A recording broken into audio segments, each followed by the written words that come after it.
नमस्कार दोस्तों, जन मुद्दों की बात धर्मराज के साथ मेरे शो में आप सबका स्वागत है। लोकसभा 2024 चुनाव आज घोषणा कर दिया गया है। 19 अप्रैल से लेकर जून तक इस बार लोकसभा चुनाव का शेड्यूल जारी किया है।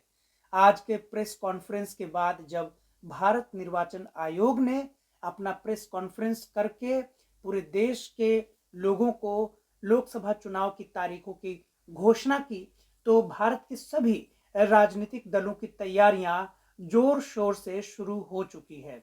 इस तैयारी में जो सबसे बड़ी तैयारी है वह भाजपा जहां एक तरफ कर रही है, वहीं भाजपा के विरोधी भी इलेक्ट्रल बॉन्ड्स पे कर रहे थे। लेकिन आज का इंटरव्यू ये सबसे हटके एक बहुत ही इंपॉर्टेंट मुद्दे पर है। ये इस मुद्दे पर है कि भाजपा का नारा है सबका साथ सबका विश्वास। भारतीय जनता पार्टी के नेता के रूप में और प्रधानमंत्री के रूप में नरेंद्र मोदी जी हमेशा अपने भाषणों में यह प्रचार करते हैं कि वे पूरे देश के नेता हैं, किसी एक पार्टी विशेष समुदाय विशेष के नहीं है। जबकि दूसरी तरफ प्रधानमंत्री नरेंद्र मोदी पर यह आरोप बार बार लगता रहा है कि वे हिंदू चरमपंथियों के नेता हैं और कहीं ना कहीं उनके शासनकाल में अल्पसंख्यकों पर लगातार जुल्म हो रहा है। अभी भाजपा की 2 लोकसभा की लिस्ट आ चुकी है। इस 2 लोकसभा लिस्ट में सबसे खास बात क्या है, इस बात पे प्रकाश डालने के लिए हमारे साथ हैं वरिष्ठ पत्रकार डॉक्टर अभय कुमार। डॉक्टर अभय कुमार जी के बारे में आप मेरे चैनल पे जानते हैं, वैसे भी आप जानते होंगे, हिंदी अंग्रेजी उर्दू में लगातार लिखते रहते हैं, इनकी किताबें छपी हुई हैं, आर्टिकल छपते रहते हैं, कॉलमनिस्ट हैं। अभय जी, आपका बहुत बहुत स्वागत है मेरे चैनल दैनिक अंबेडकर में। आपसे सवाल है कि आप मुस्लिम मुद्दों पर लगातार लिखते रहते हैं। लोकसभा चुनाव के लिए भाजपा का 2 लिस्ट जारी हो चुका है और 2 लिस्ट में अभी तक जो पता चल पाया है, सिर्फ एक मुस्लिम लोकसभा प्रत्याशी उतारे जाने की बात सामने आई है। वो केरला के अब्दुल सलाम साहब का नाम सामने आ रहा है। तो भाजपा का यह जो नारा है सबका साथ सबका विश्वास और मुसलमानों के प्रति जो भाजपा का रवैया है, कम से कम लिस्ट के मामले में जो बीजेपी का लिस्ट आया है लोकसभा प्रत्याशियों का, आप इस प्रकरण को कैसे देखते हैं? आप इस प्रसंग को कैसे देखते हैं? आपने बहुत ही गंभीर प्रश्न को उठाया और आपने सवाल भाजपा के बारे में किया कि जो भाजपा है उसने मुसलमानों को टिकट नहीं दिया। ये बिल्कुल सही है आपका कहना, और आप जिस तरह से संकट ये भारतीय राजनीति में दिखा रहे हैं ये बिल्कुल सही है। देखिए कि बीजेपी जो है इलेक्शन दर इलेक्शन वो चुनाव जीत रही है, लेकिन जो भारत की जो दूसरी बड़ी कम्युनिटी है मुसलमान, उनको उन्होंने सियासत से पूरी तरह से बाहर कर दिया है। मतलब मुसलमान आज एक अनटचेबल जो है ना, अनटचेबल की पोजीशंस में आ गए हैं। तो ये बीजेपी इसके लिए बहुत हद तक जिम्मेदार है, शायद सबसे ज्यादा जिम्मेदार है।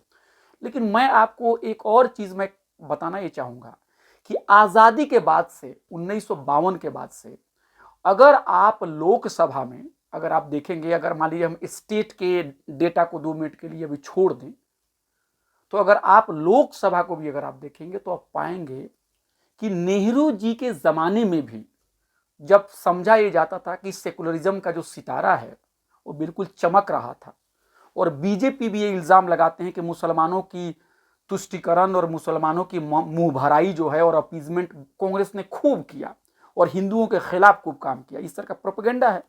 तो कम से कम नेहरू जी के दौर में तो मुसलमानों की पार्लियामेंट में उनकी तादाद जो है, उनकी आबादी का 13 या 12% से कम 15% होना चाहिए था या 20% होना चाहिए, तभी तो हम समझेंगे कि उनका बहुत ही अपीजमेंट हुआ। लेकिन नेहरू जी के दौर के बाद भी आप देखेंगे कि 4%, 5%, 3%, 6%, 5% से ज्यादा नहीं रहा है। यानी मुसलमानों का जो हक है उसका 2/3 हिस्सा हक मार लिया जाता था। यानी अगर मान लीजिए मुसलमानों की आबादी 13% या 14% या 12% है, अगर उनको 3% या 4% अगर मिल रहा है उनको रिप्रेजेंटेशन, तो आपने उनका क्या किया, 60% हिस्सा उनका आपने मार लिया है ना। 1 तिहाई दिया और 2 तिहाई आपने मार लिया, और ये सिलसिला चलता ही आ रहा है। और इसीलिए आप देखेंगे कि एक बहुत ही बड़े स्कॉलर हैं स्टीफन विल्किंसन हैं, जिनको हम लोग पढ़ते हैं, कम्युनल राइट्स के ऊपर उनका बड़ा इंपॉर्टेंट काम है। तो उन्होंने एक बड़ी ही इंपॉर्टेंट थियरी दी है कि बहुत लोगों को लगता है कि जनता पार्टी के दौर के बाद से या 1980 के बाद से आप देखेंगे कि कम्युनल पॉलिटिक्स का उभार हुआ और मुसलमानों की स्थिति बिगड़ती चली गई। लेकिन उन्होंने डेटा का इस्तेमाल करके उन्होंने बताया है कि हालत पहले भी बेहतर नहीं थी। तो इसका यह मतलब नहीं है कि नेहरू जी को कोई सेकुलर नहीं मान रहा है। मैं सिर्फ इतना ही कहना चाह रहा हूं कि मुसलमानों के साथ ये जो नाइंसाफी की जो तारीख है, ये प्रधानमंत्री श्री नरेंद्र मोदी जी से भी पहले की तारीख है। और ये आज़ादी के बाद से, मुल्क बंटने के बाद से इस तरह का एक पूर्वाग्रह, इस तरह का एक प्रिजुडिस जो है वो एक सिस्टम में आ गया, और मुस्लिम को कभी भी उनकी आबादी के तनासुब से, आबादी के मुताबिक उनको कभी भी रिप्रेजेंटेशन नहीं दिया गया। अब आप मुझसे पूछेंगे कि अभय जी, आप कैसे पॉलिटिकल साइंटिस्ट है कि हर वक्त हिंदू मुसलमान की ही बात करते हैं, हर चीज में हिंदू मुसलमान, आप भारतीयों की बात क्यों नहीं करते हैं, आप इंडियन की बात क्यों नहीं करते हैं, आप हर जगह मुसलमान मुसलमान करते हैं? क्या आप मुसलमानों का तुष्टीकरण करते हैं? क्या आप मुसलमानों के की ही बात करते हैं और हिंदुओं के खिलाफ में बात करते हैं? नहीं मेरे भाई, ये मेरा ऐसा मतलब नहीं। कुछ लोग मेरे ऊपर भी इल्जाम इस तरह के लगाते हैं, लेकिन एक बात आप याद रखिए, डेमोक्रेसी है क्या? डेमोक्रेसी है क्या और ऑथोरिटेरियन रिजीम क्या है? यानी सही मायने में लोकतंत्र किसे कहेंगे और सही मायने में एक अधिनायकवाद किसे कहेंगे, है ना, निरंकुश शासन किसे कहेंगे? तो उसके बीच में एक डिफरेंस है धर्मराज जी। डिफरेंस ये है कि सही डेमोक्रेसी में, ट्रू डेमोक्रेसी जो है वो भीड़ तंत्र नहीं है। ट्रू डेमोक्रेसी मॉब का रूल नहीं है। ट्रू डेमोक्रेसी का मतलब ये नहीं है कि might is right. True democracy का मतलब है कि जहां पे कमजोरों के अधिकारों को इंश्योर किया जाए, जहां कमजोरों को प्रतिनिधित्व दिया जाए, जहां कमजोरों को उनके हक और हुकूक दिए जाएं। यही बात बाबा साहब अंबेडकर ने अपनी पूरी जिंदगी कही, और उन्होंने एक पंफलेट लिखा था, स्टेट एंड माइनॉरिटीज, जो कि बाबा साहब अंबेडकर का कॉन्स्टिट्यूशन था। जब कॉन्स्टिट्यूशन बनने की प्रक्रिया शुरू हुई थी उससे पहले उन्होंने माइनॉरिटी शब्द का जब इस्तेमाल किया था, तो उन्होंने माइनॉरिटी शब्द का इस्तेमाल कभी भी रिलीजियस माइनॉरिटी के लिए नहीं रखा था। माइनॉरिटी का मतलब जो भी दबा कुचला है, महिला माइनॉरिटी है, दलित माइनॉरिटी है, अल्पसंख्यक माइनॉरिटी है, ओबीसी माइनॉरिटी, सामाजिक तौर पे, एजुकेशनली, रिलीजियस तौर पे जो भी आदमी दबा कुचला है वो माइनॉरिटी है। और माइनॉरिटी के अधिकार को बगैर इंश्योर किए हुए आप कोई भी डेमोक्रेसी नहीं चला सकते हैं। डेमोक्रेसी का मतलब भीड़ तंत्र नहीं है। एक सिंपल एग्जांपल दूंगा। सपोज कीजिए कि आप ट्रेन में सफर कर रहे हो और उसमें 10 लोग बैठे हों और 9 लोग सिगरेट पीना चाहते हैं और एक व्यक्ति सिगरेट नहीं पीना चाहता है, और वो एक व्यक्ति कहता है कि नहीं नहीं आप सिगरेट मत जलाओ। तो किसी ने कहा कि नहीं नहीं नहीं हम वोट कर लेते हैं, 9 की बात मानी जाएगी। तो अगर 9 की बात मानी जाएगी तो क्या होगा कि सिगरेट पीने के पक्ष में जाएगा, लेकिन एक ने सिगरेट पीने से विरोध किया है। तो डेमोक्रेसी का मतलब भीड़ तंत्र नहीं है कि आप 9 की बात माने और जबरदस्ती सिगरेट पिए और उसको मार डाले एक व्यक्ति को।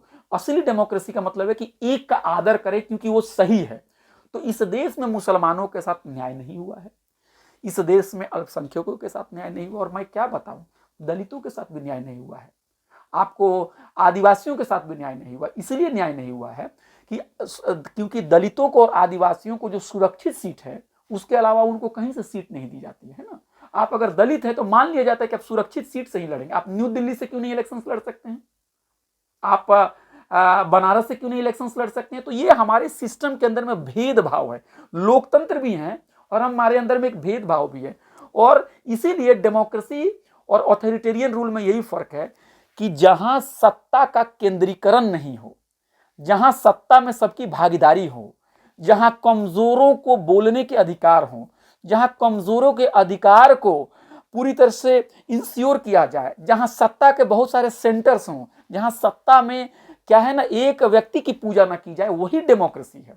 अब आप ही बताइए हमारे देश में क्या सिस्टम चल रहा है, कितना बेहतरीन कानून है हमारे देश में, कितना बेहतरीन हमारे संस्थाएं हैं, लेकिन उस संस्थाओं को दर बदर कमजोर किया जा रहा है और इस तरह का झूठ और फरेब फैलाया जाता है कि जो इस देश में जो है मुसलमानों का तुष्टीकरण होता है और हिंदुओं के खिलाफ काम की जाती है। आप देखिए एक अब्दुल रहमान साहब है, उन्होंने एक नई किताब लाई है मुसलमानों के पॉलिटिकल रिप्रेजेंटेशन के ऊपर, और इस किताब में उन्होंने ये बात कही है कि राज्यसभा में और लोकसभा में अगर आप देखेंगे जुलाई 2023 तक के डेटा इसके साथ है कि जुलाई 2023 तक, मतलब कुछ महीने पहले तक अगर आप देखेंगे तो लोकसभा में मुसलमानों की का जो प्रतिनिधित्व है वो 4.79% यानी 5% से भी कम है, और उनकी आबादी 14% के करीब में है। और राज्यसभा में 5.58% है जो कि 6% से भी कम है, यानी राज्यसभा में 6% से भी कम है और लोकसभा में वो 5% से भी कम है, बल्कि उनकी आबादी 14 या 15% है। और बहुत ऐसे राज्य हैं जहां पे मुसलमानों का एक भी प्रतिनिधि नहीं है, जैसे आप देखेंगे मध्य प्रदेश, छत्तीसगढ़, झारखंड, राजस्थान, पंजाब, उत्तराखंड, हरियाणा, दिल्ली। और डेटा में मैं कह सकता हूं कि बहुत सारे डेटा पेश किए जा सकते हैं, लेकिन इस देश का दुर्भाग्य है कि जो बीजेपी है, जो आरएसएस है, वो मुसलमानों को हाशिए पर धकेलने की राजनीति कर रही है, और सेकुलर पार्टियां सही को सही कहने और गलत को गलत कहने के बजाय वो भी सॉफ्ट हिंदुत्व का कार्ड खेल रही हैं। और उनको ये लग रहा है अरे मुसलमानों को टिकट दो या ना दो, मुसलमानों को वोट, मतलब उनको कोई पोजीशन दो या ना दो, वो तो डरे हुए हैं, वो तो हमें वोट देंगे ही देंगे। ये मेंटालिटी सेकुलर पार्टियों के अंदर में आई हुई है, और मुझे लगता है ये बहुत ही खतरनाक है। और देखिए, इस देश में एक चुनाव और एक देश की बात होती है, और कहा जाता है कि अरे अरे इससे देश महान हो जाएगा। आप देखेंगे यूरोप में जो बड़े बड़े कंट्री हैं, जो बहुत ही विकसित है, वहां पे आपको पता है वहां पे क्या इलेक्शंस का मतलब फॉर्मूला है? वहां पे इलेक्शंस का फॉर्मूला है प्रोपोर्शनल रिप्रेजेंटेशन। प्रोपोर्शनल रिप्रेजेंटेशन का मतलब होता है जिसकी जितनी संख्या भारी उसकी उतनी हिस्सेदारी। यानी अगर मुसलमान 14% हैं तो हम एक ऐसा सिस्टम बनाएंगे कि वो 14% पार्लियामेंट में जाएं। अगर दलित इस देश में 20% है या 15% है तो हम इंश्योर करेंगे कि वो 15% और या 20% हो। अगर इस देश में ओबीसी 50% है तो हम इसको इंश्योर करेंगे कि हर जगह वो 50% या 60% है। अगर महिलाएं 50% है तो हम इंश्योर करेंगे 50% महिलाएं हों। क्रिश्चियन कम्युनिटी के लोगों की हम रिप्रेजेंटेशन को हम इंश्योर करेंगे। हम भाषा के आधार पर जो माइनॉरिटीज हैं उनको हम इंश्योर करेंगे। लेकिन इस देश में नहीं हो रहा। इस देश में जानते हैं चुनाव का क्या मॉडल है? हम उसको पॉलिटिकल साइंस में कहते हैं फर्स्ट पास द पोल सिस्टम, यानी जिसकी संख्या वोट में एक भी ज्यादा होगी वो जीत जाएगा। इसलिए ये सिस्टम कहीं ना कहीं जो है भीड़ तंत्र को और मेजॉरिटी सिस्टम को बढ़ाता है, लेकिन असली लोकतंत्र वही है जहां पे माइनॉरिटी के अधिकारों को बचाया जाए, जहां पे दलितों के अधिकारों को बचाया जाए, जहां दलित और माइनॉरिटी के बीच में जो कमजोर से कमजोर लोग हैं वो चुनाव जीत के आए, पैसा का खेल कम हो, साफ तरीके से चुनाव हो। अभी जो बॉन्ड के नाम पे, इलेक्टोरल बॉन्ड के नाम पे जिस तरह की धांधली राजनीतिक पार्टियां कर रही है और एक ही पार्टी जो है उसको सबसे ज्यादा चंदा मिल रहा है, ये भी संकट का समय। इसलिए एक चुनाव और एक देश का जो एक आजकल जो नैरेटिव चला है उसके जगह पे हमें बात करनी पड़ेगी जिसकी जितनी संख्या भारी उसकी उतनी हिस्सेदारी। और लोकतंत्र का मतलब है जहां पे पोलियार्की हो। पोलियार्की का मतलब होता है पावर के एक सेंटर ना हो बल्कि पावर के हजारों सेंटर हों। बेहतरीन सरकार वही है जिसमें सबको बोलने की आजादी हो। बेहतरीन सरकार नहीं है जिसको एक व्यक्ति चलाए और एक पार्टी चलाए। और आजकल तो भाजपा के लोग ये भी कहते हैं कि हमें कांग्रेस मुक्त सरकार की जरूरत है, हमें विपक्ष मुक्त कांग्रेस देश की जरूरत है। अरे इलेक्शंस की क्या जरूरत है? इस तरह की जो बातें उनके कट्टरपंथी जो लोग कहते हैं, जो सोच है, अगर कहते भी नहीं है तो उनके दिमाग में बातें आती हैं, ये बिल्कुल गलत है। हमें माइनॉरिटी के अधिकारों के लिए लड़ना चाहिए। और इसके साथ मैं एक और बात कहना चाहता हूं, माइनॉरिटी कम्युनिटी के अंदर में भी जो पिछड़े हैं, जो दलित हैं, जो दबे कुचले हैं, उनका पहला अधिकार होना चाहिए। माइनॉरिटी के अंदर में भी जो महिला है उनका पहला अधिकार होना चाहिए। और 10 या 15% जो ऊंची जाति के लोग हैं उनको ही सिर्फ मलाई खाने का अधिकार नहीं है।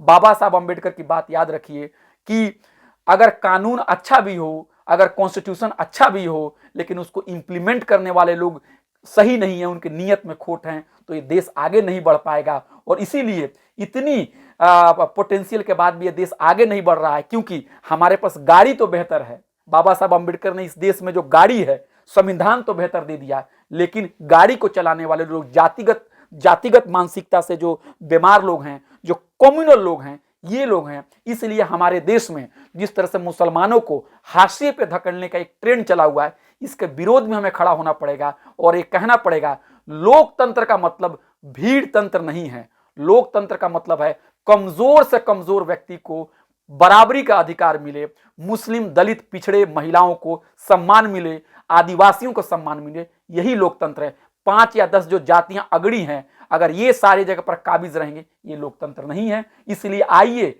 हम इस इलेक्शंस के माहौल में हम इस बात को जोर दें कि मुसलमानों को उनकी आबादी के मुताबिक से प्रतिनिधित्व मिले, और खासकर जो माइनॉरिटी में जो कमजोर लोग हैं, पसमानदा है, उनको भी उनका हक मिले। हम आपको मुबारकबाद पेश करना चाहते हैं कि आपने इस बहुत ही अहम मौजू पे बात करने के लिए मुझे बुलाया।